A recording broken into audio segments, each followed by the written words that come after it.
I can just mention I have a lieutenant lady, black lady now, that I'm doing giving training, coming from 16 Squad, a technical lady. She's worked on LUHs and RXs, but she's now advanced to the Rooivalk. So I'm giving her on-the-job training now. She came up to see how we operate as a PSSM at the higher levels where the servicings and all the plans are made. Now she goes back to the squad and then she can implement what she's learned here at a squad. But that is our big drive, is to sort that out. And with a new system, it's much easier than with the old system to get your figures correct. The contract including that of the LUH. Mr. Chair, for a soldier it's difficult to answer because we don't understand what they're trying to tell us, but nevertheless, this contract with the LOH is needed because that is where we start with our chopper training. And the collateral value that it's adding to the public you can't go without it. Now, this was not specifically bought for the collateral value, but it forms an integral part of all the systems that we have in the Defence Force. Not necessarily the LOH itself, but in the Navy's case, the links. The LOH supports the Army. We have an obligation to look at the protection and safety of our troops.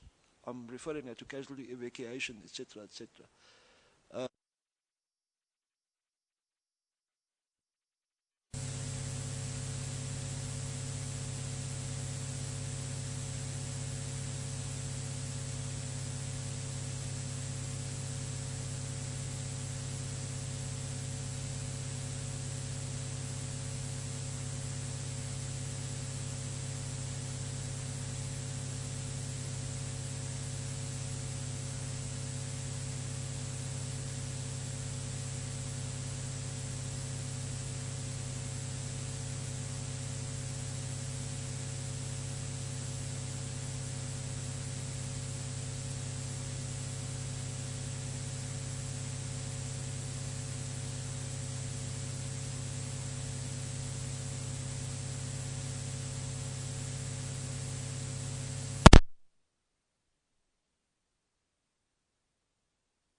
Advocate Parker. Thank you, Chairman. Is that your next witness? That's correct, Chairperson. Major General Pelser. Great. Can you ask the witness to take the oath? In taking the oath?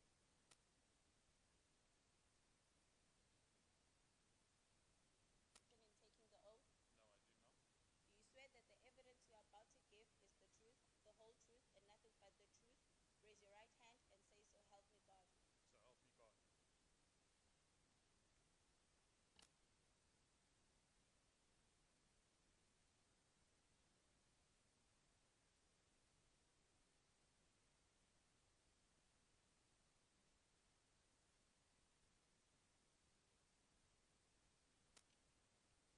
Thanks, Chairperson.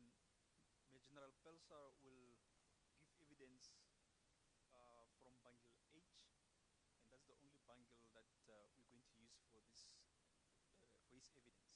Thank you, Chair. You are the Major General in the South African National Defence Force. Is that correct? That is correct, Mr. Chair.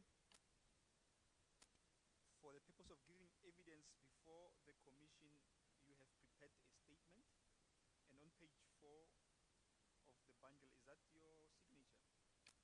That is correct, Chair. Your evidence generally will deal with the overall technical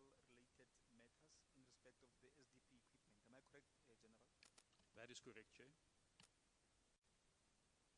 Before going into the detail of your evidence as outlined in your statement, can you go to page 6 and then take us through your curriculum vitae?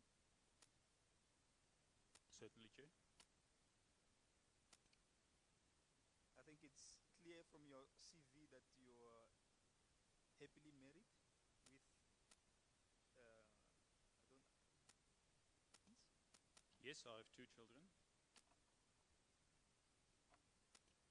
and without going to the personal details at length, can we then proceed to qualifications and awards? The first being your Masters in Engineering Management, University of Pretoria, 1987. I achieved the degree of Masters in Engineering Management at the University of Pretoria in 1987.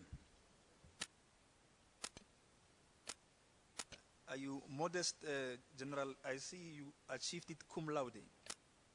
I was fortunate at the time that I had a large amount of experience, and as this degree is basically about the life cycle management of systems from their early inception till their eventual disposal, I had most of the background that was required for the degree. And the other qualification is your B Engineering Electronics, which you achieved in 1980. That is correct. Did you major in electronics, or what other subjects did you do?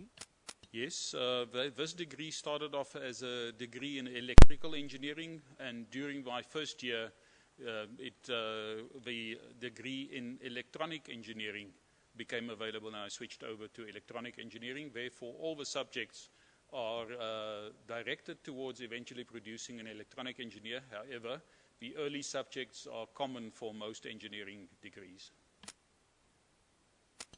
And the decorations and medals, you referred to the Military Merit Medal 2001. Can you elaborate on that? If my memory serves me correctly, I received the Military Merit Medal in 2001 for my career contribution towards the establishment of the fighter projects, both the Cheetah projects, as well as the establishment of a military aviation authority in the period 1998 to 2000. And the second one is the Unitas Medal. Can you elaborate on that? The Unitas Medal was conferred on all the members of the new South African National Defence Force upon the uniting of a previous Defence Forces, statutory and non-statutory Defence Forces into one.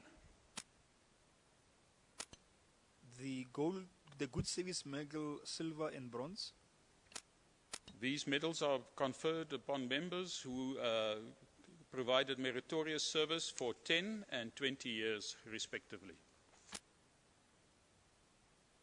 On page 7, then you deal with your career particulars, and you indicate that before attestation in the permanent force during 1980 to June 1981, you were a consulting mechanical and electrical engineer.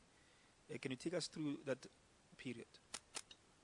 I was working for General Mining at the time. I had received a bursary from General Mining to study, and immediately after completing my first degree, I worked for General Mining and I developed a microprocessor-based mine hoist monitor that monitored the safety of operations in mine hoists as well as the productivity. Then thereafter, I went into basic military training at 1 Signals Regiment in Heidelberg, and also completed counterinsurgency training in Heidelberg as a signalman, and was employed at Free Electronic Workshop, Tech Base, Littleton, Pretoria, where I was responsible for the maintenance of Army radios and related automatic test equipment. And it was from there that I was recruited into the South African Air Force, primarily for the purposes of the fighter projects. You were not tempted to stay in the mining world? I found that after having completed the work on this mine hoist monitor, which involved a lot of programming in very low-level machine language, I ate, slept, drank this low-level programming, But when it was completed, I said that was very nice, but I don't want to do it for the rest of my life. Thank you.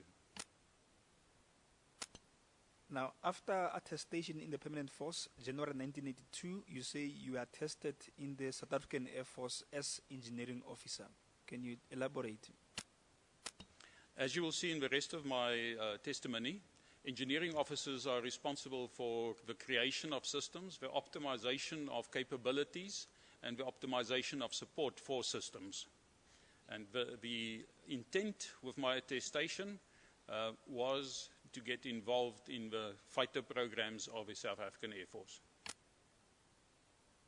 And what was your rank during 1982, General? I believe it was a candidate officer until the completion of the officers forming course in March 1982, whereupon I received the rank of lieutenant. So 1982, you attended the officer forming course, and whereafter you were appointed as a lieutenant. Correct, that's a full lieutenant, not a one star striper. In April to October 1982, you were then a systems engineer for the Mirage F1 Systems Group, and you were part of the 3 Squadron Air Force Base Waterkloof. Can you take us through that? The Mirage F1 was probably one of the last of the very complex analog aircraft. So the complexity of that aircraft required the Air Force to put together a multidisciplinary group to make sure that problems that could arise on the boundaries between systems could be correctly diagnosed and corrected. And this group, the Mirage F1 Systems Group at Air Force Base Waterkloof at 3 Squadron, was responsible for such multidisciplinary problems. I served in this group until November 82 when I became the head of this group. 1982 November to July 1983, you were the head F1 Systems Group, 3 Squadron. Can you take us through that period? Then, as I said, I became the head of that group, and I was responsible for managing the efforts of that multidisciplinary group of artisans and engineers that were responsible for the maintenance and optimization and modification of the systems on the Mirage F1. 1983 August to December 1985, you were a software systems engineer, then Cheetah DE acquisition project. Please take us through. That was when the first of the fighter programs that I was involved in kicked off, the Cheetah D&E acquisition project.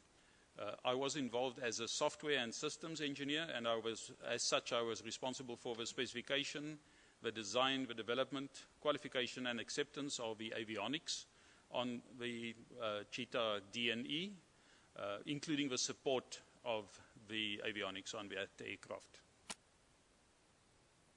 In January 1986 to March 1987, you were the project engineer and logistic officer for the Cheetah acquisition project. Can you explain?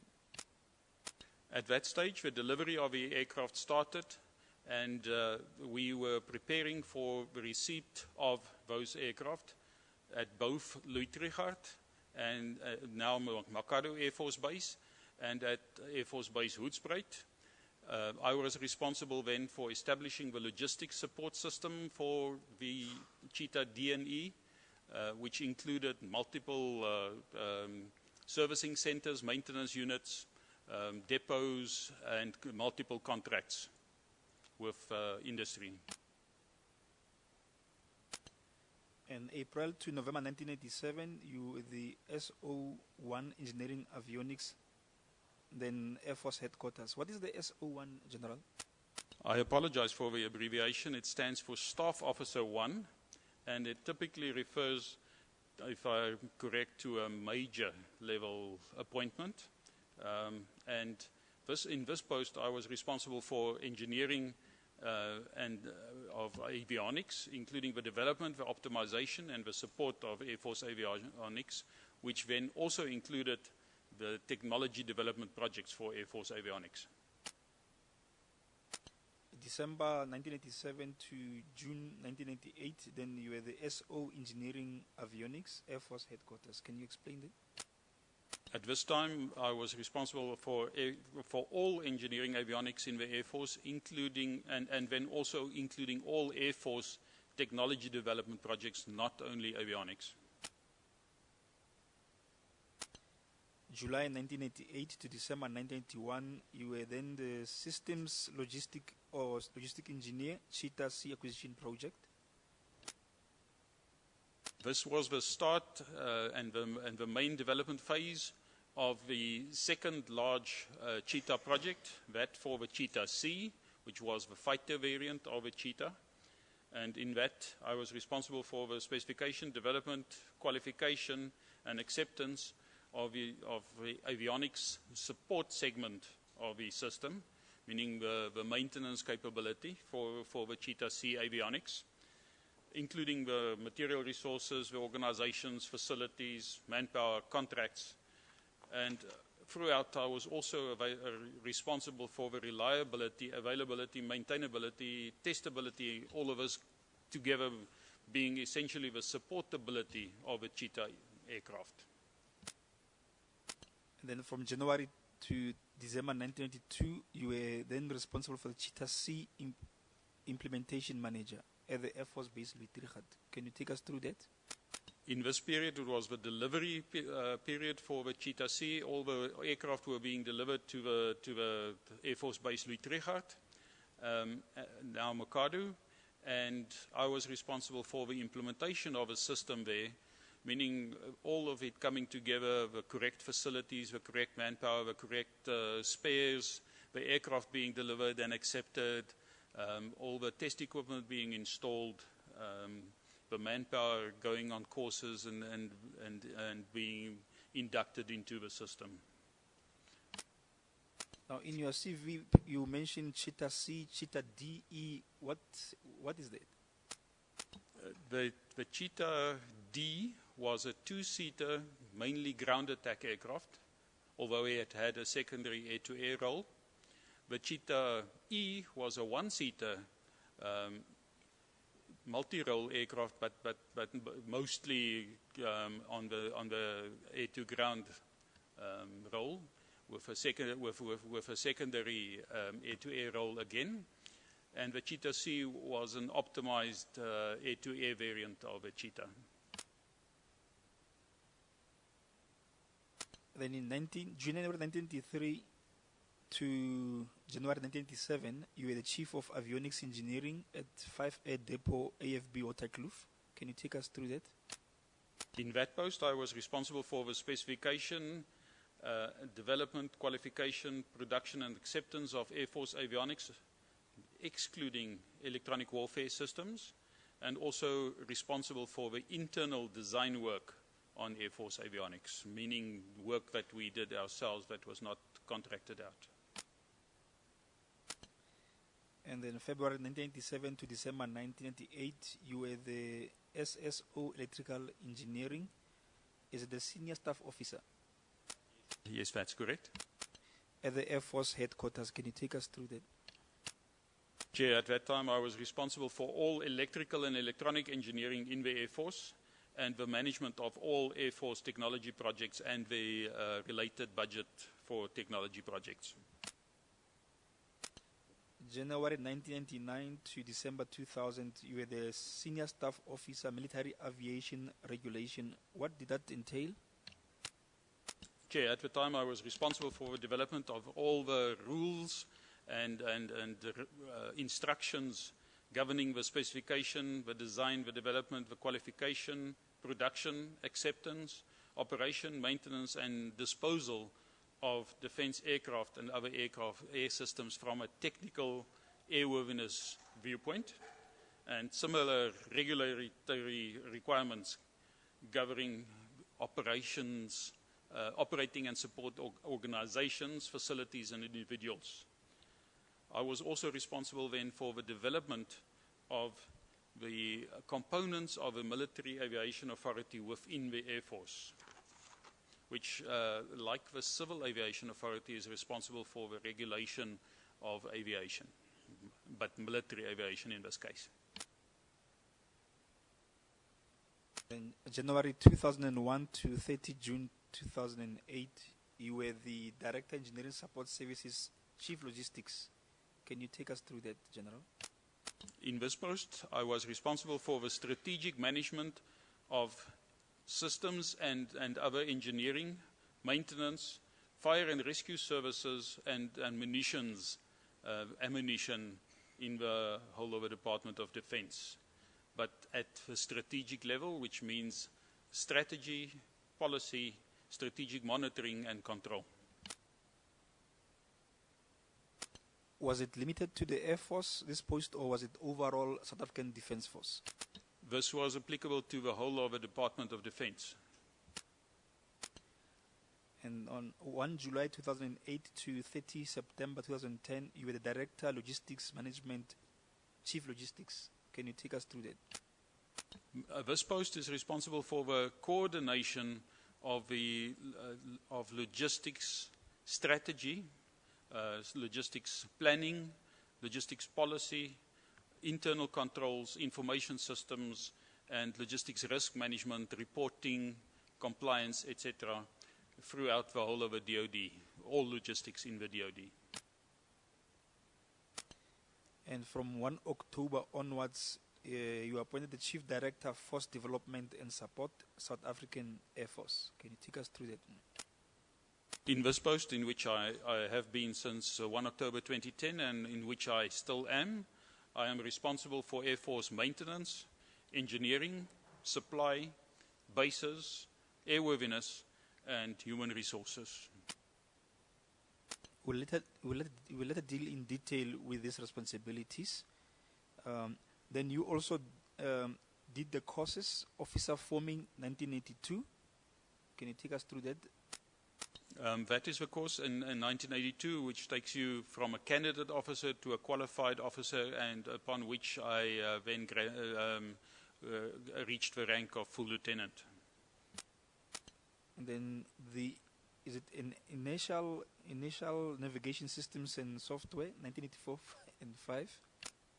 I needed this course to be able to do the work that I did on the avionics of the Cheetah D&E.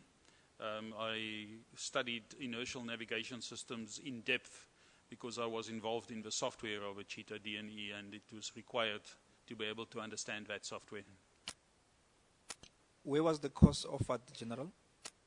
The course was given to me by a professor of the Haifa Technion, the Technical University of Israel. Which university? Haifa University, Technical University in Israel.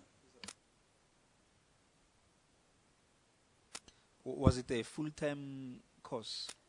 Yes, it was very intensive, and I must say that the complexity in this course, the mathematics, and at the same time the applied mathematics, science, leaves you a zombie afterwards, virtually a zombie afterwards. You just think in terms of aircraft and angles and measurements. Then there's this Junior Command and Staff course in 1987. Can you take us through it? This is the course that is intended for majors, and I completed it in 1987 and I think was promoted immediately afterwards. Then there's the Systems Engineering, is it at AMSCO, 1998? This course was an extremely interesting course because it gives you all the theory to really practice what we had been practicing in the projects already at that time. All the theoretical background on systems, specification, analysis, the logistics components, the development management process, the technology management process, etc. It was provided by Sparius at the time, and he was well renowned for the course. And it was attended at the time by a large complement of military people, joined by a lot of arms corps people and a lot of industry people. Very, very, very valuable course. Then the Senior Management Program at the University of Pretoria in 1996. This was part of the following military course, the Senior Command and Staff course, which is the qualification course to go from lieutenant colonel to colonel, and was a very, very valuable management program instituted to improve the management capability of our staff officers and our just prior to the senior command and staff course, which it was a requirement for. Then I see you were registered as a professional engineer with the Engineering Council of South Africa in 1996. Can I take us through that? Yes, given the regulatory requirements on the Air Force today, the safety issues, airworthiness issues, it is essential that all engineers in the Air Force should register as professional engineers. And what is really meant by that is that you can rely on the engineer to manage his own competence in such a way that he knows what he is competent to do and knows what he is not competent to do. The business process reengineering, what is that? Business process reengineering is an important part of the optimization of organizations, and starts off with business process modeling, analysis, optimization, the capture of business processes, and improving them so that they are as efficient as possible. This is also very useful if you want to dabble in the redesign of organizations and re-engineering of organizations. Then you did a joint staff course in 1998. Can you take us through that? This was one of the last joint staff courses, I think the second last, if I remember correctly. It was then later replaced by the Executive National Security Program. But the joint staff course is the course from Colonel to Brigadier General and is attended by members of all services, Army, Air Force, Navy, and medical health services. And therefore, it really provides you with a very broad perspective on military operations. It's at the very strategic level, and it also provides you with a lifelong network of friends that you can rely on. Then there's this acquisition reform at the United States Department of Defense. Can you just take us through that achievement? Acquisition reform is an ongoing theme throughout all militaries, and it goes about improving the process by which we acquire systems, especially defense systems, and it was very pertinent to our improvement of our acquisition process at the time. It was presented by the United States Department of Defense, and specifically the Defense Systems Management College. Very, very competent body, and they've learned a lot of lessons which they were able to convey to us. Then the civil aircraft airworthiness, can you take us through that course? As I said before, in the period 1998 to 2000, we were structuring the ability to regulate military aviation within the Air Force, and attendance of this course was valuable so that we had the theoretical background to make sure that we were going the right way. And then you then refer to the SAIGA courses during 2003, 2007. Can you just briefly take us through? After the promulgation of the Public Finance Management Act, it was realized that the Defense Force and the Department of Defense were ill-equipped to deal with the ramifications of that act, which is actually an extremely enabling but also a very extremely compliance-directed act. And we started with a program of training our officers to be able to deal with the Act.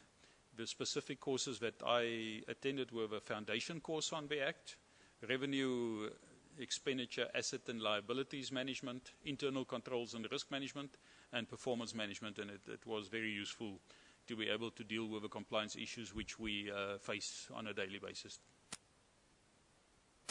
And it appears there was a further course on leadership that you attended in 2007. Can you take us through it? This course was presented by Stephen Covey, the Stephen Covey who published the book, The 7 Habits of Highly Effective People. The specific course went about his second book, The Speed of Trust, and how it affects the efficiency and effectiveness of leadership. And I must just say, this Stephen Covey is a wonderful, down-to-earth man, but with a wisdom that anybody can listen to at any time. And lastly, General, can you take us through your promotion dates as per the CV? We've covered some of this before, Mr. Chair, but I was promoted to lieutenant on the 12th of January 82, to captain on the 1st of February 1985, to major on the 1st of April 1988, then to lieutenant colonel again on the 1st of April 1991, to colonel on the 1st of February 1997, to brigadier general on the 1st of January 2001, and to major general on the 1st of October 2010. Thank you, General. If we can go back to page 1 of your statement.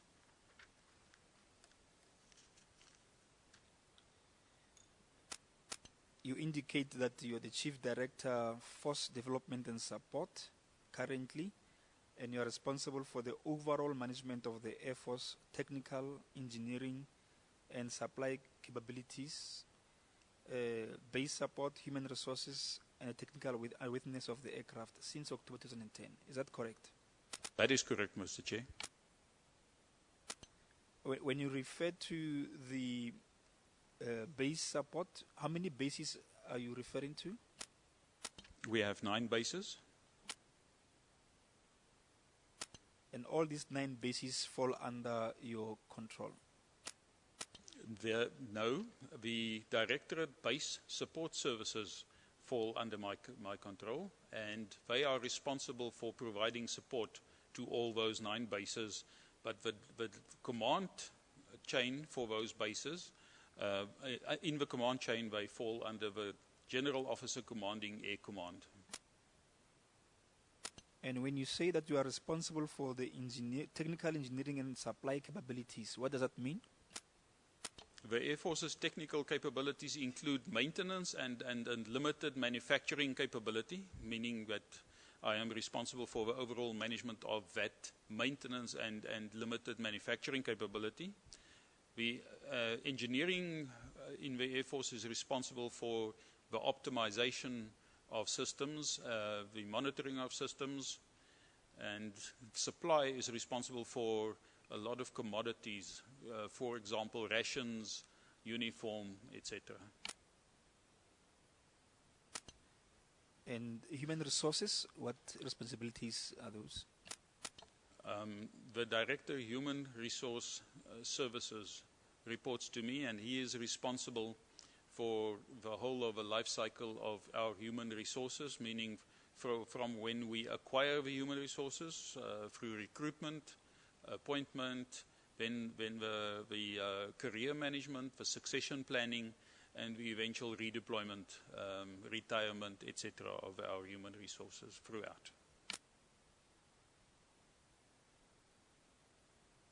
I think in paragraph 4 you're dealing with your responsibilities as the technical airworthiness overseer. That is correct.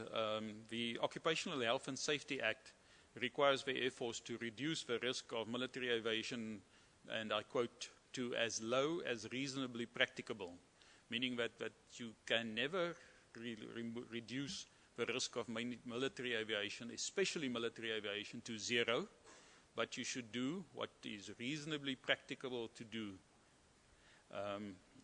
And therein lies, therefore, a very complex trade-off study between the military utility of an aircraft system and the risks related to that aircraft system. Therefore, we follow a very formal airworthiness certification process. And Mr. Chair, I would like to take you through this process. It starts off with a user requirement statement, wherein the operating intent is made clear. Within that operating intent, it has to say what we intend doing with a system, under what circumstances it must be done, how we intend to operate that system, in this case, an aircraft.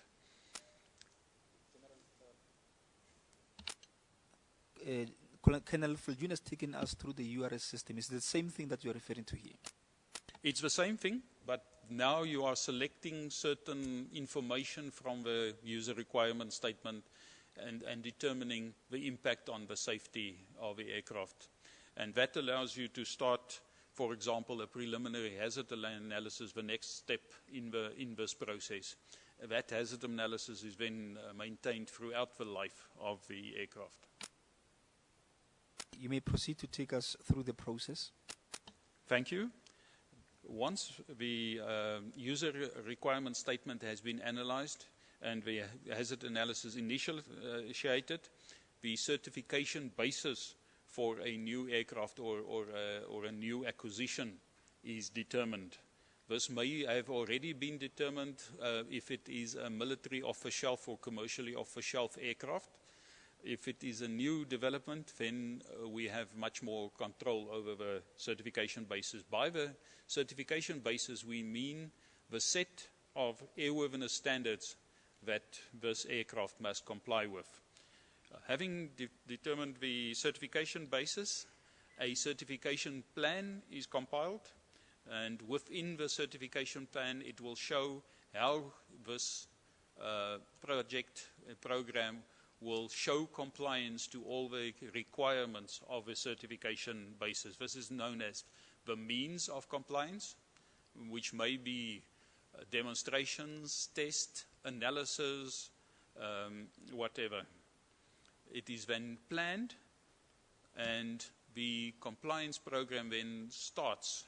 The compliance program takes place throughout the development of a new aircraft, for example, and is typically witnessed by our own engineers, test flight engineers, test pilots or pilots, so that we don't need to redo any part of it.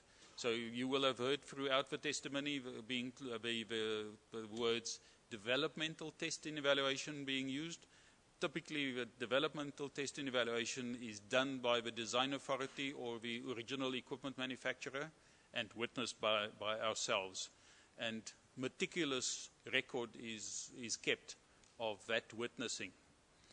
And that record is called the compliance record. It's typically in the form of a compliance matrix, which will say that it was planned to show compliance to each requirement by means of those acceptable means of compliance, and there will then be a cross-reference to the report on the specific compliance evidence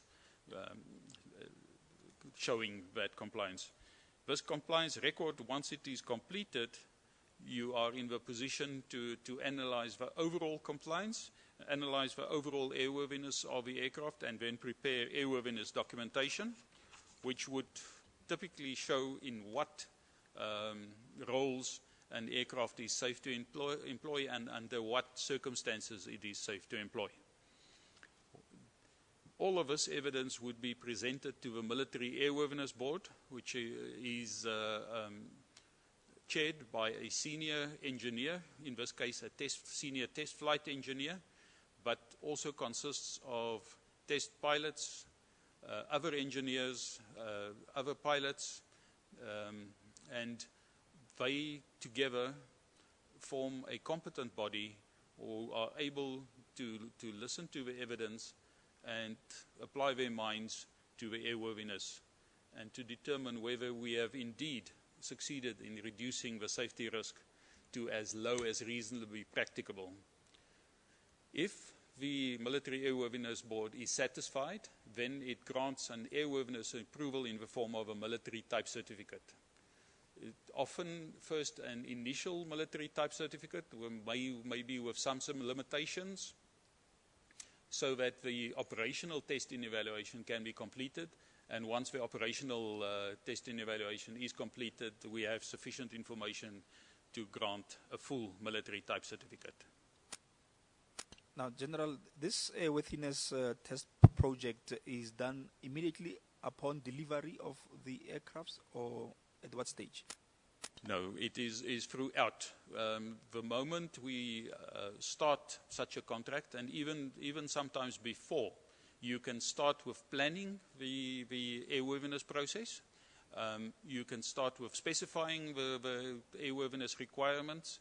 You can start the preliminary hazard analysis, because once you know what type of aircraft you are talking about, you already have some indication of what hazards you may face with that type of aircraft, and you can plan to eliminate those hazards in the design or construction or the operation of the aircraft.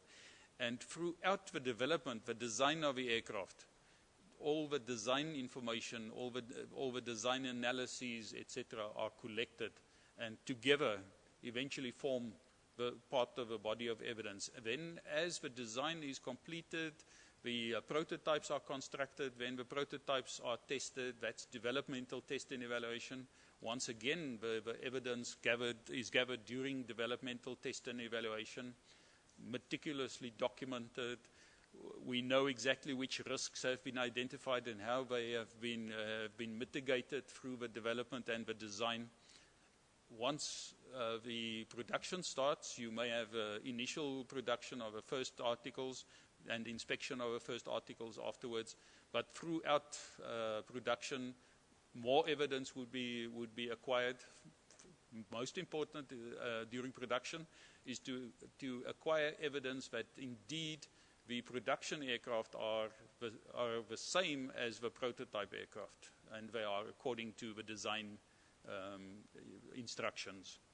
Then once the aircraft are delivered to us, we can start operational test and evaluation. And all of that, all the evidence gathered during operational test and evaluation then eventually forms the total evidence that shows that an aircraft is sufficiently safe. The Military Airworthiness Board, when does it sit to issue this military type certificate? The Military Airworthiness Board chair would typically sit at various intervals during the original development, then lending credibility to the intended program, what I refer to as the compliance program, and then evaluating the certification basis, making sure that the certification basis covers all the requirements, and would then sit regularly to guide the certification process, to evaluate the progress with the certification process, and then eventually, once they deem the certification process complete, would then grant the military type certificate. So it's not a single sitting. It might take place over a period of multiple years. Then the operational test and evaluation, can you just take us through paragraph 5 in that respect? During the operational test and evaluation, you would also look at the operational effectiveness of a aircraft system, meaning can it perform its intended mission successfully, meaning also if it is intended to perform air-to-air, air-to-ground or reconnaissance missions, can it do so? And also can it do so safely and ensure the safe return? And you also look at the operational suitability of the aircraft. Is it suitable for operation within our environment, within our organizations, within our maintenance and support capability, the South African weather, is it suitable for field use, and is it supportable in South Africa? Thank you, General. Can you then take us to the status of the certification in respect of the SDPs or the equipment? Thank you, Chair. The Grippen's contracted baseline, which is known as Block 4.4, was certified in June 2013. It is currently released to to operational test and evaluation for all roles. And for the Soccer World Cup in 2010, a temporary full release for the air policing role was also granted to allow operation during that period. The Hawk aircraft is currently released to operational test and evaluation in all the training roles, and was also fully released for the air policing role in 2010. The A109 helicopter is currently certified for single pilot operation in accordance with visual flying rules. That is when the weather is such that you can see adequately. And for two crew operation, a minimum of one pilot and one type qualified crew member in accordance with instrument flying rules when the weather is such that you cannot see. The basic aircraft, the basic A109 aircraft, was also civil air certified. And were military type certificates also issued in respect of this equipment? Yes, all three aircraft have initial or provisional type military type certificates, allowing them to continue with operational test and evaluation. And once operational test and evaluation is completed, we will then issue final military type certificates. I'm sorry, Advocate Mpacha, just for my own understanding, on 6.1, the witness says that the Clippen's contracted baseline, block 4.4, was certified in June 2013. Well, what does that mean? Chair, it means that we issued a military type certificate or a provisional or initial military type certificate allowing the aircraft to complete its full operational test and evaluation in all its intended roles. The contracted baseline referred to all the intended roles, and this block 4.4 is the specific configuration that the aircraft has in its final contractual delivery status.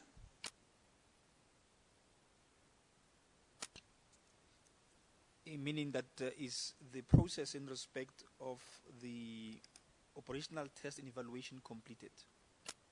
No, it is still in operational test and evaluation. It is only once that has been completed that we will give a final military type certificate. That is correct, Chair. In respect of the Hawk, have they gone through the process completely to be awarded the final military type certificate? Chair, in the Hawk's case and indeed in the A109's case as well, the provisional military type certificate has been awarded, releasing the aircraft for full OT&E, and only once the full OT&E has been completed will the final military type certificate be awarded. However, as you can see, the A109 is already fully certified for single pilot operation in visual conditions and for two crew operation in instrument flying conditions. Does it mean that the A109 does not have certification in respect of night flying? No, the night flying is part of instrument flying. So it's either weather or night that would make it impossible to see adequately and forces you into instrument flying. Now, in the event that there is no final military type certificate, does that in itself limit the operations or utilization of this equipment? It would if there were eventually no military type certification, but at the moment there are no limits to the operational test and evaluation and operation of these aircraft. So the provisional military type certificate is adequate for the optimal use of this equipment? That is correct, Chair. Thank you, General. Let's proceed then to deal with the technical and engineering capability. In paragraph 7, you indicate that the South African Air Force hands-on aircraft maintenance is performed by artisans who are trained at 68 Air School in the relevant systems theory and practice. After achieving generic qualifications in a variety of specializations, they are also extensively trained on the specific type they are to maintain. Can you elaborate on that paragraph? Thank you, Chair. Our artisans, and as I said here, it is the artisans who are responsible for hands-on maintenance of aircraft, on which I will elaborate somewhat more later. They are trained at 68 Air School in a variety of specializations. For example, some would specialize in being mechanical fitters, responsible for airframe and engine maintenance.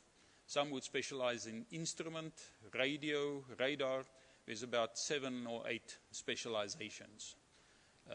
The complexity of modern aircraft requires those specializations, although we are looking at reduction of the specializations into the future as aircraft become more and more computerized and the avionics become more and more generic. These generic specializations would then receive type conversion courses as well, so that you start off with a generic background, but are then trained on the specific systems, for example, on Gripen, Hawk, A109. And only once you are trained on the specific systems of the aircraft that you work on are you considered competent to work on those aircraft and to sign out maintenance work as completed on those aircraft. So you have specialized artisans on each type of equipment? Yes, on each type of equipment and on each type of aircraft. In paragraph 8, you emphasize the importance of effective maintenance, and you make an example about the Israeli tanks. Can you elaborate on that? Indeed, I think one cannot overemphasize the importance of effective maintenance. And as an example, in the Six-Day War, between the Israelis and their enemy, some of those tanks that they used were heavily damaged 5 times and were then, during the war, repaired and sent back into the war. And this is an extremely effective force multiplier, because it is as if you had 6 times as many tanks. If that tank was not repaired and could not re-enter the war, it would stand there useless for the rest of the time. Anybody who does not have that maintenance capability is obviously at a significant disadvantage. It should also be noted that typically such maintenance is performed in the heat of battle, during shelling, etc. We are fortunate in the Air Force that most of our maintenance is performed back at bases. However, maintenance on aircraft like attack helicopters could be performed right in the battle as well, because those helicopters are deployed along with army forces. The same argument of force multiplication applies to aircraft. If you can't repair your aircraft as soon as they return, and whenever they need repair, whether it be from the battle damage or just simple failures, you are definitely at a significant disadvantage. But in so far as it may need to replace an engine in one of the aircrafts, would that take months, or how long can it take? Aircraft are designed so that the maintenance of the aircraft itself is expedited. And for example, in the Mirage F1, the whole engine was on rails. You would decouple the fuel lines to the engine, decouple the electrical lines to the engine, and then remove it backwards, sliding it backwards on rails that are internal in the aircraft and on a set of rails on a trolley that's external to the aircraft, and essentially be able to replace that whole engine in about 20 minutes. And of course, that is extremely important when you need that aircraft for the next mission. Most other components in the aircraft that are maintenance significant items that are likely to fail are designed in the same way that they can be removed and replaced as a whole and then repaired at leisure afterwards. That, of course, presupposes that you have sufficient serviceable spares at the time. Is it as fast as they replace the tires of the F1 racing cars? Not quite, but in the order of minutes.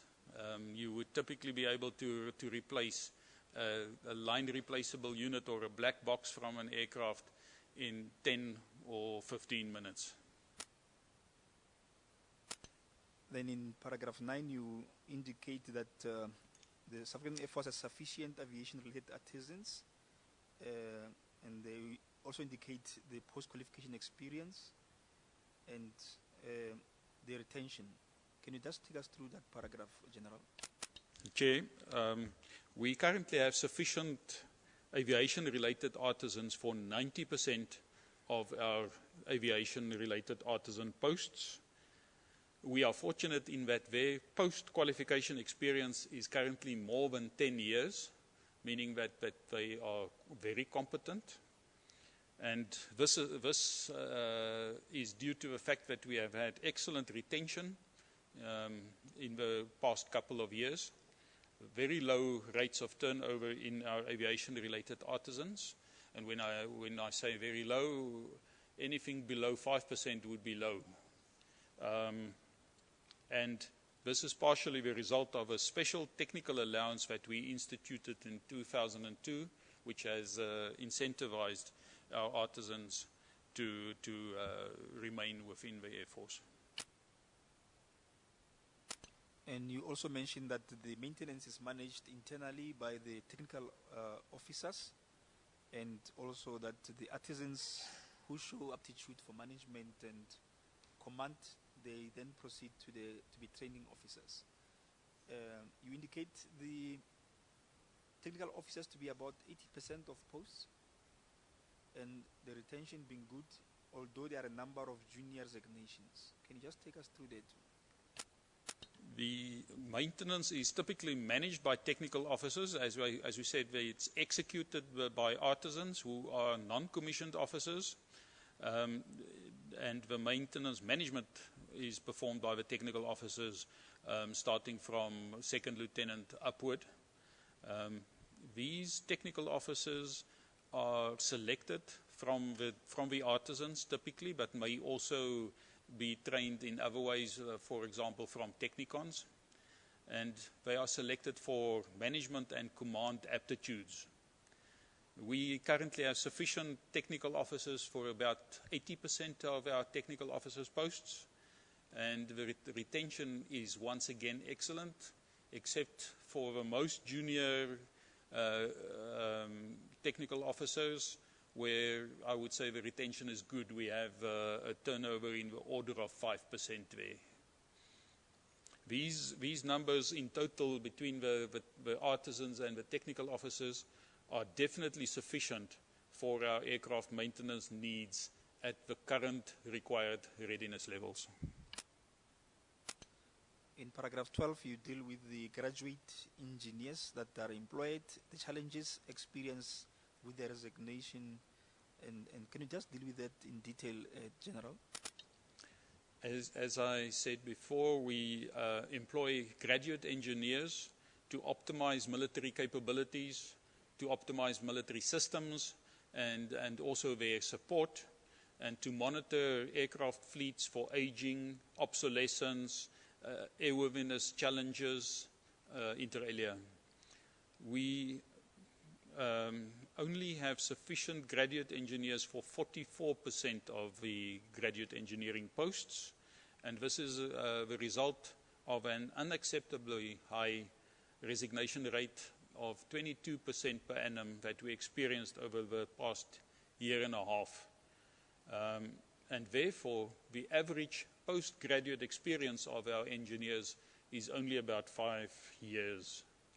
The turnover that we've been experiencing is caused by the availability of external employment opportunities, many of them in the large number of infrastructure projects in the country, and also coupled with simultaneous remuneration challenges that we experience.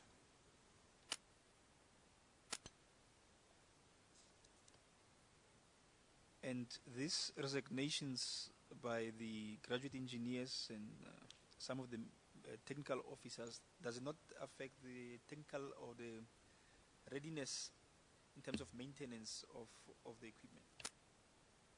The number of artisans and technical officers that we have is definitely adequate for our current needs and has no influence on readiness of our aircraft fleet.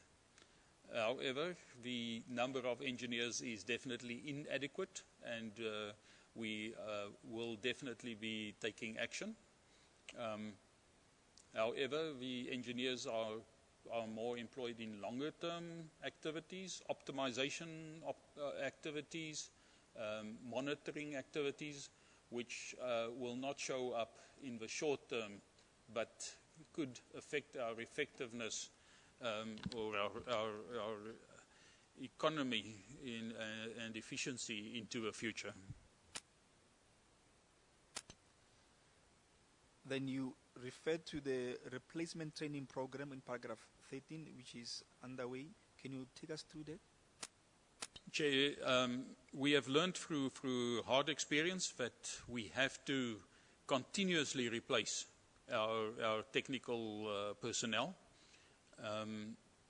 It is a resignation rate of up to about 7% is healthy. Anything above 7% starts to affect the average experience levels. So we have to manage the outflow to make sure that the outflow doesn't exceed 7%. However, or that's per year. But also we have to be very realistic and practical, and therefore we train replacements constantly, and over many years we generally take about 7 to 10% new recruits into training in order to replace those we lose. This has worked very well, and you will find that most of industry, most of Arms Corps has been also supplied by technical personnel that had the beginning of their career in the Air Force.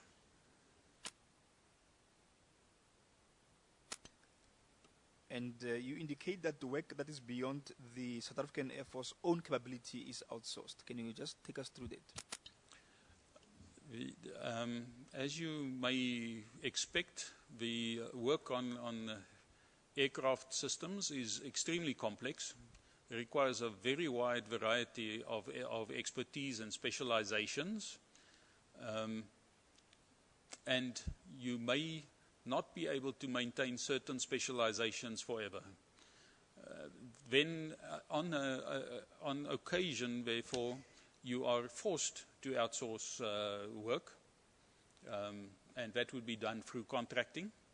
However, the main mechanism by which work outside own capability is outsourced is by a considered evaluation, a cost-benefit analysis, initially performed often during the acquisition of new aircraft.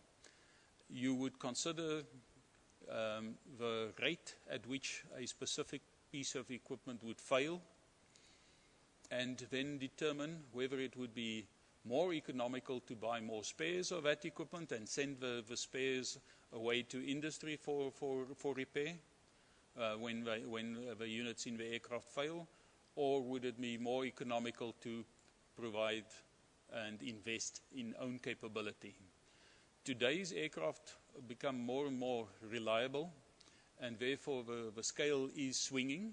However, the Air Force's preference has been to establish capability as close as possible to the home base, and that would typically be for the first level of and maybe the second level of maintenance, And to do, also the Air Force's preference has been to do as much of a first and second level of maintenance as we can ourselves. For older aircraft, we are still doing a lot of a third line of maintenance ourselves in our depots. But the newer aircraft, due to their excellent reliability, have not made this cost effective in many cases, and therefore you would only do first and second line yourself and outsource the third line maintenance. In paragraph 14, you refer to the negative audit report of the Auditor General in respect of the Denel manpower contract. Can you take us through that and the consequences thereof? The Air Force has had a manpower contract with Denel. It was called the Alternative Manpower Group, AMG. This contract was effective since 1986. However, in 2010, the Auditor General ruled that it is an evergreen contract because it had not been subjected to competitive procurement in that period, even though Denel is a state-owned entity. This was the opinion of the Auditor General. This was carefully considered within the department, and it was decided to terminate that contract with Denel. At the time, there were 523 resources under that contract, human resources under the contract. It was decided to drastically reduce our use of those resources to just the most scarce and essential skills. And after an optimization process, a new contract or a new agreement was established with Denel, whereby 139 of these most scarce, most essential resources were retained. And obviously, we lost a whole lot of skilled resources in the process. However, we have multiple mitigation plans in place that we are sure will enable us to recover from the loss of these skills. Fortunately, the strategic defense packages, Gripen, Hawk, and A109 were not very dependent on this source of manpower and were much better catered for by own manpower, and therefore we do not really see a large constraint on the operation and support of the strategic defense package aircraft systems because of this. Thank you, General. Now, in paragraph 15, you are dealing then with the explanatory material, and you indicate that it is just to eliminate the nature of military aviation and technical aspects that may be included in other evidence provided. Then can you take us through paragraph 16 where you deal with the total operating costs of most of the assets, including the military aircrafts? Chair, thank you. I included this material because we've heard reference to variable cost, fixed cost, and the differences in operating costs as flying hours increase or decrease. If I may draw your attention to the attached graph marked JP2. On that graph, you can see fixed cost as a dotted and dashed line. Fixed cost is that cost which you incur because you have an aircraft system and because you want to operate that aircraft system and maintain its integrity. And fixed cost by its very nature does not depend then on the operating hours or the utilization of the aircraft system. Then, as you operate an aircraft system, you also incur a certain variable cost. That is shown in the triangle between the fixed cost and the dashed line. And the dashed line then shows the total cost. And you can see that it starts at a certain level and grows steadily as flying hours increase. Then, when you divide the total cost by the flying hours, you get the continuous line, the cost per flying hour, and as you can see that it shows a constant decrease as flying hours increase, and this decrease is experienced because the effect of the fixed costs are diluted over more operating hours. So we will have heard from the previous members giving evidence that their systems operate at a certain cost if they operate at high flying rates, and at an increased cost when they per hour cost when they operate at low flying rates, and this graph just explains why.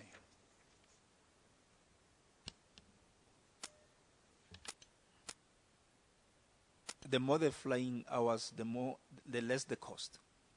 The less the per hour cost. The total cost increases, but the per hour cost comes down as flying hours go up. Thank you, General. Now, in paragraph 17, you indicate that aircraft do develop some failures from time to time. Can you take us through that paragraph?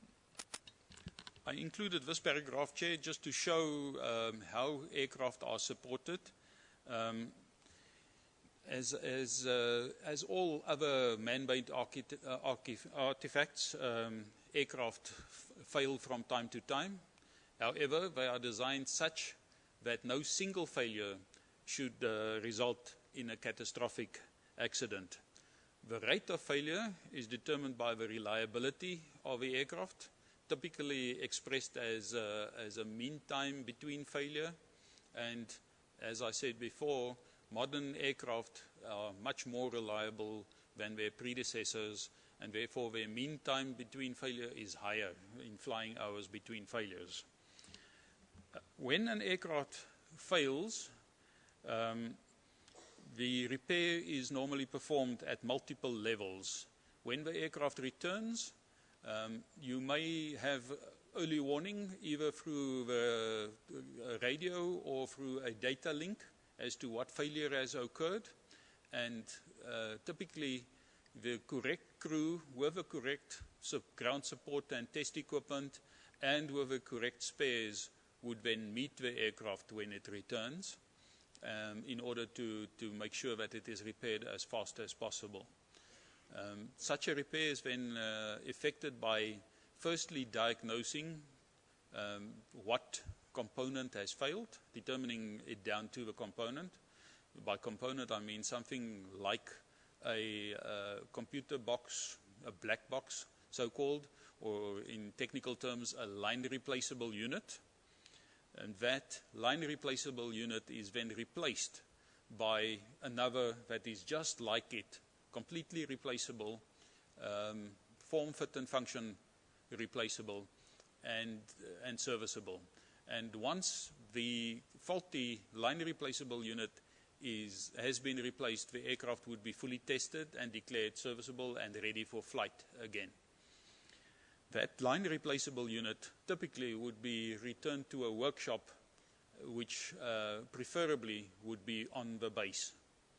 Of course, whether the workshop is on base or not would depend on that investment analysis that I referred to earlier, cost-benefit analysis, because such a workshop may have very expensive test equipment, may have very expensive facility requirements. For example, if it's a radar, there would be an anechoic chamber, which is an expensive facility.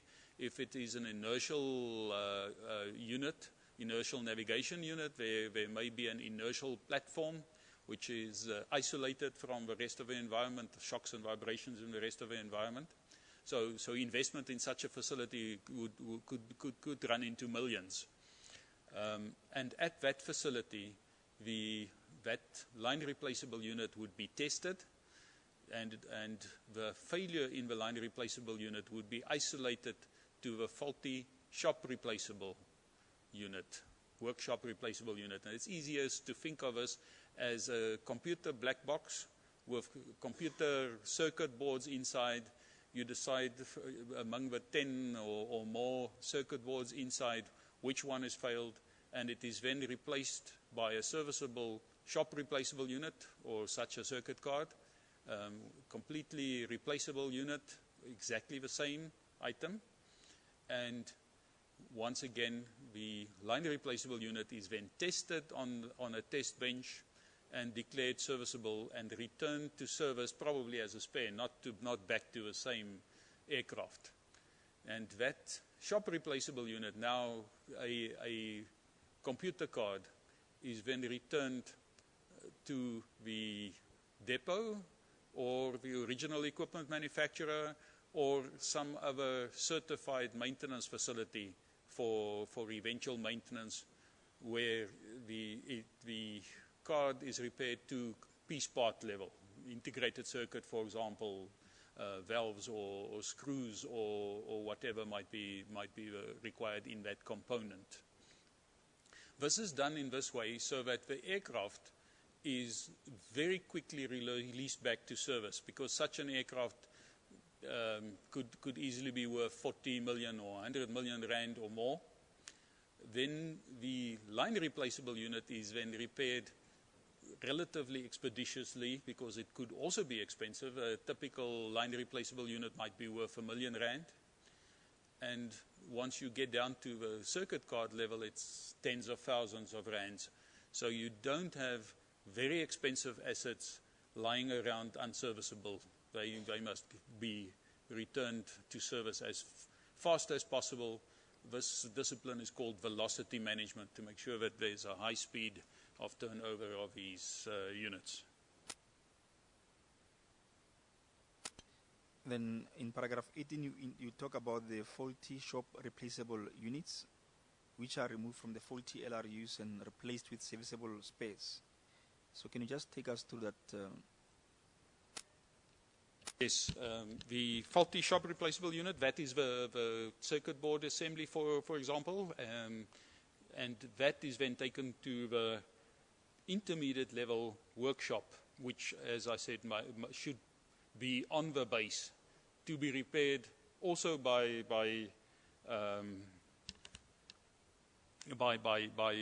replacement. And that shop replaceable unit, which is failed, is then sent to a Air Force depot in some cases, where we have where the cost-benefit analysis has shown that it is effective to establish such a capability, or alternatively it's sent to the original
either the certification, the maintenance, the operation, or the regulatory process.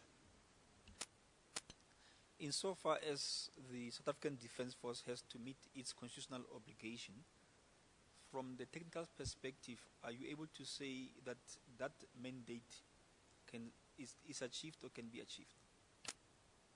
Yes, definitely. In terms of the operation and maintenance of these SDPs, the Air Force is able to maintain these strategic defense packages. It is not a simple matter. It will go ahead along with daily challenges, but we have proven that we are able to maintain these aircraft, and that can be seen in the fact that, for example, the Gripen objectives for 2012 were exceeded. Now, it is quite apparent you spoke about the training in respect of the technical officers and the engineers to an extent that they become specialists on the aircraft type and so on. How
Okay. And then more one got the costs. The cost. Ronaldo, Yeah, how much are the cost? I'll use only two. yeah, and that other one you can always improvise.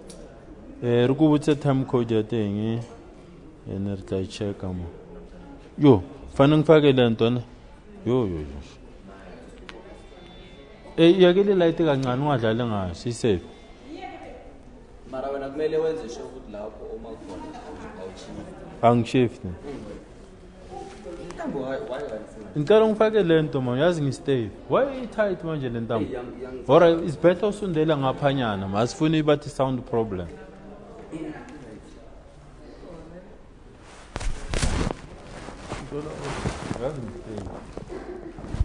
Ilisi gym. Yeah? Okay, lisi gym. Ngilise. Yeah. Oh, mama ngilise problem. Ubuke once. Nah.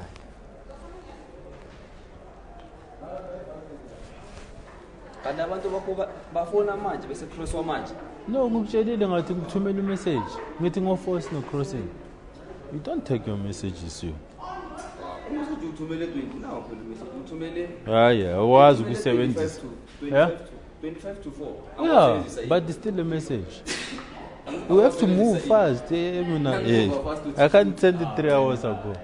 Basitshela manje ngithi. Umsebenzi message ngo-25. Yeah, it's 25 minutes before. It's a lot. It's a lot. Before 4. Yeah? No, angithi ngithe uma sithi siyama. Sisenzani mfowethu? Umcheckele le up sound man. 11:19 yaku 11:19. Uset up akuqala. Ngenze yonke into ngazi ukuthi usachief bese sisave life.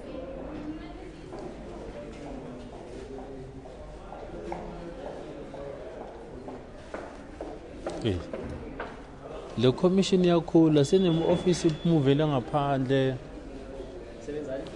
Le office imuvele ngaphandle. Yeah? Mr. Musi akupa iPad yakho la white la mo beke. I just pull it. Sure. Thanks.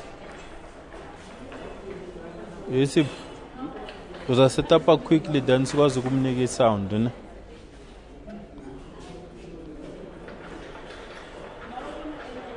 Mara nali doji bega ne. Unal moko nali doji asanya go reveal too much information. He was playing.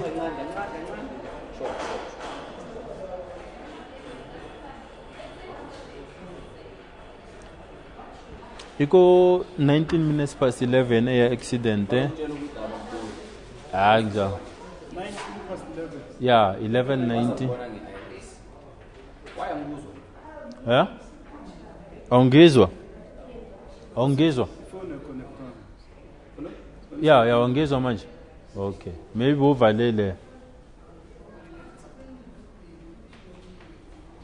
50%. Yo. Ene lenye Philipet. Yo, ayiplug la, bazama ukuplug mfowethu. Na iplug la. Khipha lo machine lo, plug la. La.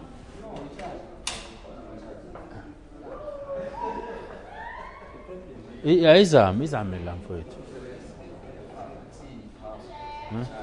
Yeah, plug la. No, angithi lento mayidubule ezowenza abantu lapha.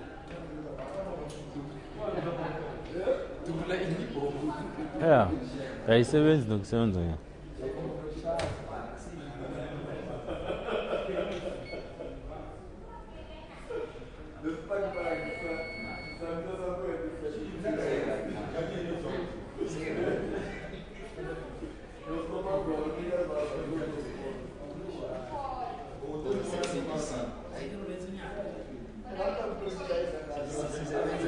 We still have 10 minutes, man. Let's give him the clip quickly. He wants to file, please.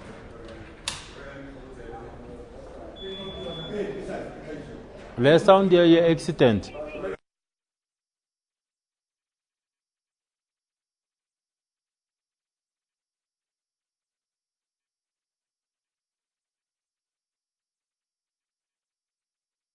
Yes. The 3 hours the Balito Dam is not repairable. The Kruger National Park one is not repairable. The one that did the hard landing at Potchefstroom is repairable.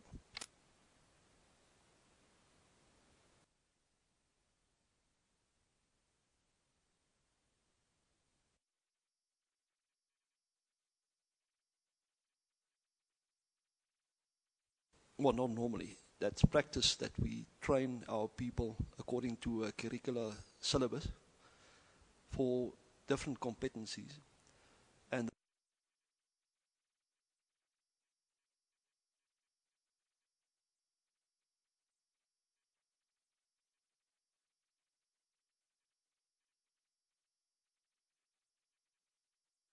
well, not normally. That's practice that we train our people according to a curricular syllabus for different competencies, and they are tested, and we make sure that that person is applied safely on that aircraft.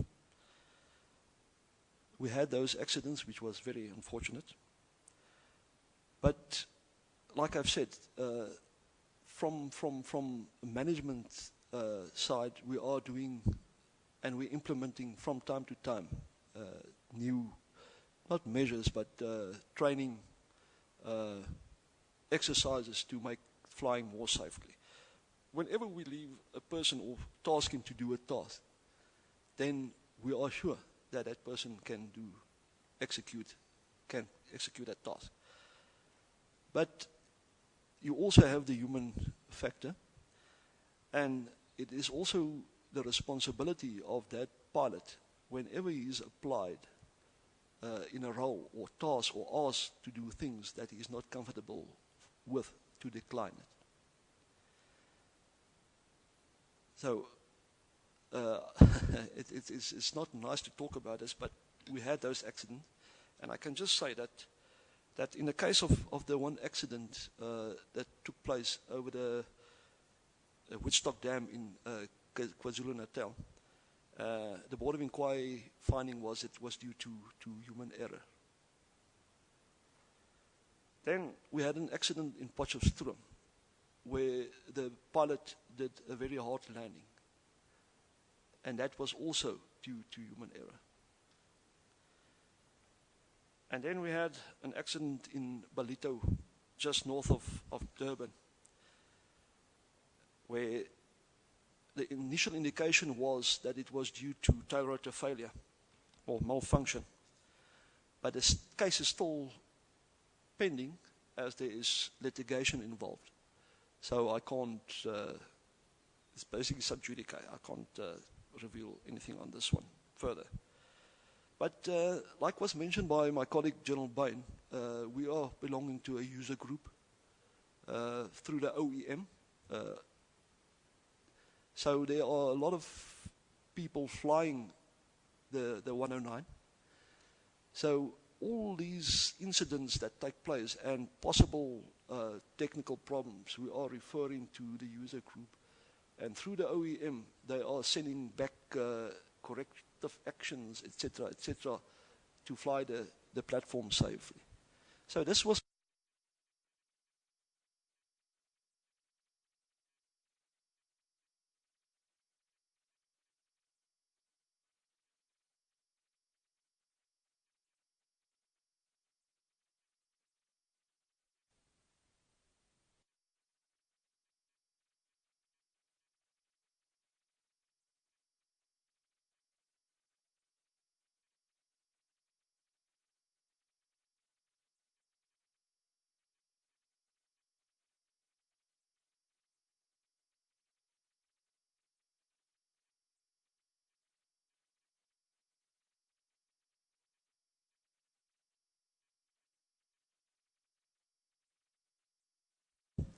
with everything in life, the more you do it, the better you can do it. And I would like to see my people operate the system fully and to be able to put it to its full use.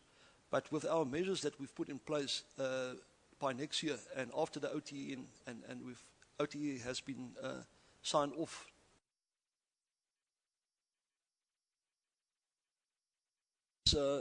the OEM has an approved dealership, if I could call it that way, another structure, institution, that could provide that service. But the design of our service schedules is that most of the services we can do at the base. Now, with more exposure and experience of our own technicians, we can take most of the work out of the hands of the OEM that we have in place, that is in South Africa. So that's why I've mentioned also the service schedules. We are getting inputs by the user group on how to change certain things that's more cost effective. We would like to have longer periods between services, and we are working on that. But we have the capacity at the squadrons is enough to do what we have to do at the squadrons on our model that we're working on, and we have the deeper level servicing OEM at Bonobo. With everything in life, the more you do it, the better you can do it. And I would like to see my people operate the system fully and to be able to put it to its full use. But with our measures that we've put in place by next year and after the OTE and with OTE has been signed off to the system, we will be able to embark on that to fully apply the aircraft operationally.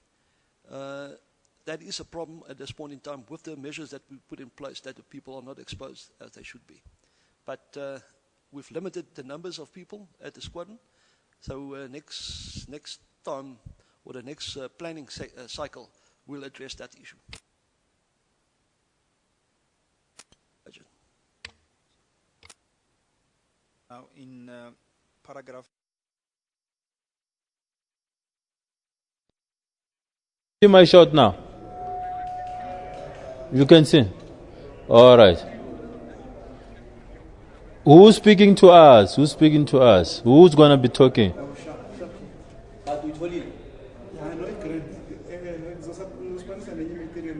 Keshni, all right, thanks.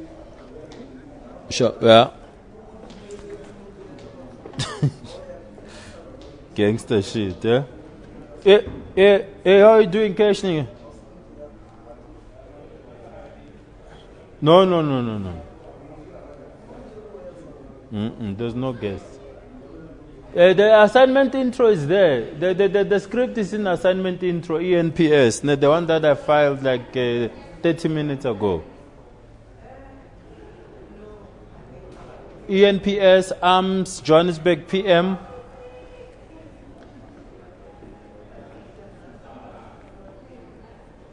No, he's finished. There's another person testifying right now. The guy in charge of... they put the phone down. These guys are wasting our time.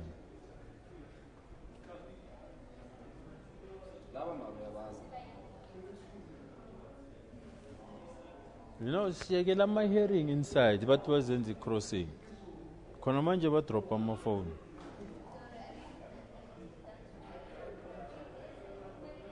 Hello? Oh, okay.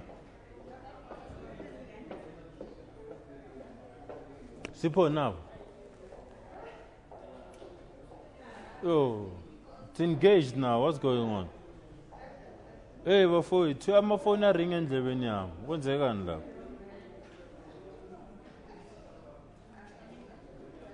Yo. Pressing buttons now. Oh. Guys, you're calling me. There's a ringing tone.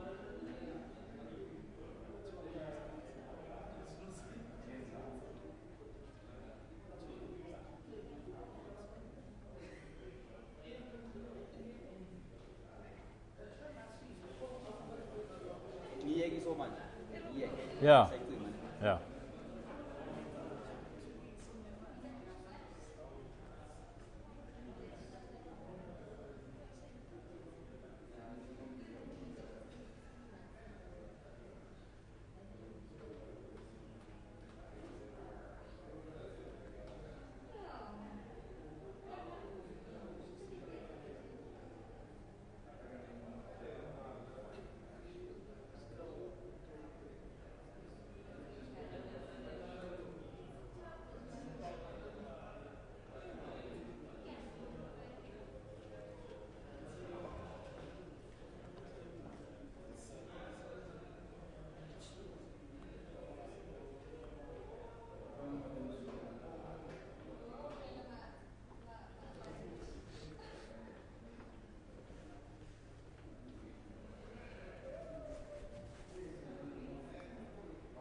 These people don't check assignment intros, you know that. I mean, ENPS is just there. Why don't they check assignment intros? For it. Ngazi bathola puchini.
Sipo.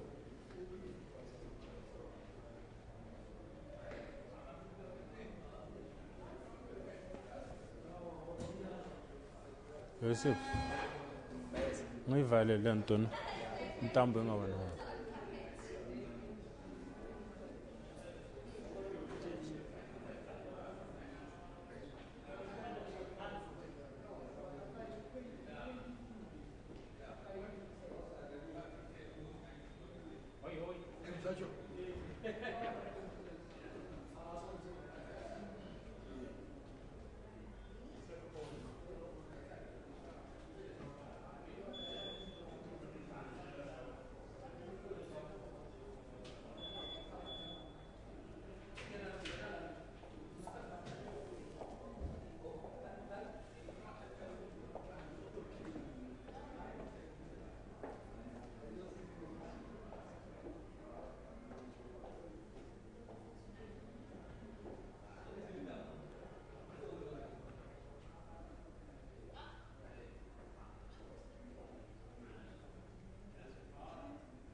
Awubafuna le light izicishe le.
warning. Judge, 40% select warning. Yeah? Ipetrol to the 40% select warning. And we're losing our battery, eh? You guys are taking your time. Ufake elinye petrol, they're coming to us now. Hey, they're coming to us now. Why, yeah. Light. Can I hear her? Can I hear her, please?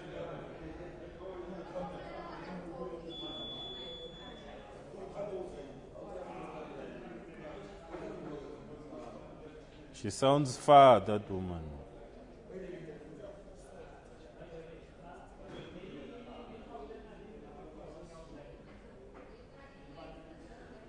Bona bafaka music.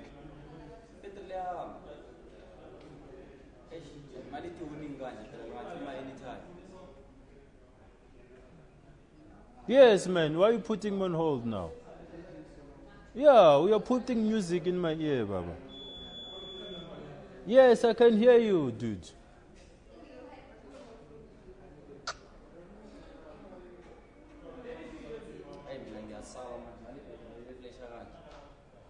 Why are you putting music in my ear? Change.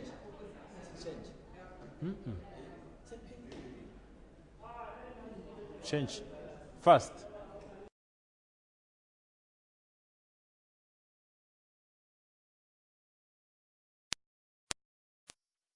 What's happening?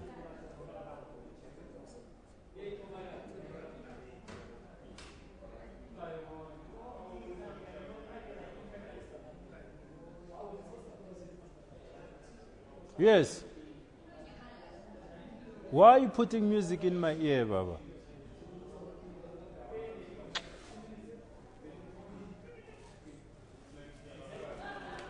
Abayazi lento bayenza. Hello? Yes.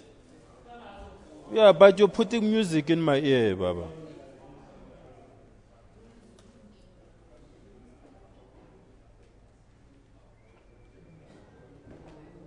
Yeah, sure.